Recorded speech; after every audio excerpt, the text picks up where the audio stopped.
Bonjour et bienvenue à Les Trouvailles de Claudine. Je me présente, Claudine Delaunay, votre moment de créativité, la créativité au rendez-vous. Ah, c'est une de ces journées, mais je ne corrigerai pas ma vidéo. On y va à la naturelle.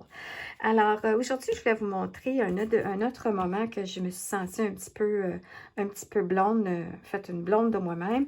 C'est avec les étampes. Au tout début, comme ça, des fois, on ne connaît pas trop comment ça fonctionne. Et puis même, c'est arrivé aussi avec des clientes qui ont bien ri. Alors, ce que je voulais vous expliquer, c'est qu'il y a des types d'étampes. Là, je voulais juste prendre, ah oui, celle-ci, qui sont transparentes. Et puis, dans ces étampes-là, surtout quand c'est la première fois, on regarde les étampes, et puis ils ont deux côtés. Il y en a un qui est complètement flat, uni, et l'autre qui est le détail. Et puis là, tu arrives, tu parles avec les autres, et puis là, tu prends ton étampe, et puis là, tu la mets sur ton bloc clair. Puis tu dis, oui, oui, mets sur ton bloc clair. Ensuite, tu prends ton tampon ancreur comme ça ici, là. Et puis là, tu vas ancrer quelques petits coups, puis là, tu vas estamper sur ton papier cartonné. Alors, ce qui arrive, c'est quand on le met sur le côté complètement plat, ça devient une forme complètement unie. Alors, c'est toujours un choc en premier, surtout quand on s'attend, puis on regarde un exemple, et puis que c'est un style plus comme ça. Alors, ça, c'est ce qui arrive quand on met le côté complètement uni vers le haut. Sinon, on le tourne, et puis on a le côté plus en forme détaillée, pour faire la vraie forme de la tulipe. Alors, on peut voir aussi le contraste dans celle-ci. Maintenant, on peut arriver et dire, « Oh, mais c'est pas grave, je vais m'amuser, je vais faire du doodling avec, ça fait ma forme de tulipe. » Sinon, on arrive avec cette forme-là, puis regardez à l'envers que ça donne. Ah, c'est pas aussi joli, hein? C'est pas aussi...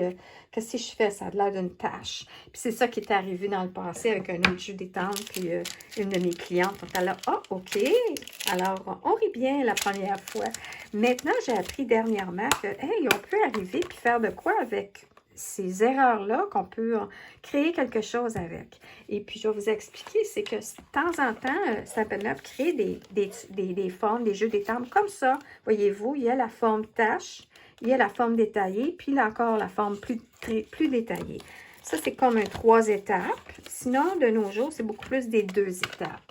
Puis comme on peut voir ici, il y a comme 3 teintes de couleurs que j'avais utilisées. Normalement, quand on y va avec 2 étampes, c'est qu'on arrive, on choisit une palette de couleurs qui se coordonne bien ensemble, ou on peut y aller avec une teinte seulement. Ce qui est important, c'est que la première étape, c'est le fond. Il ne faut pas qu'il soit aussi foncé que le détail. Le détail doit être plus foncé. Ce qu'on peut faire, c'est qu'on peut arriver, c'est qu'on prend, si on prend juste une couleur, on y va en premier avec notre pleine forme, le côté plat, on l'encre, et puis on donne un coup à côté du papier cartonné pour enlever de l'encre et ça devient une étampe qui, la forme va être plus pâle. Ensuite, on y va avec le détail, le bon côté tout détaillé.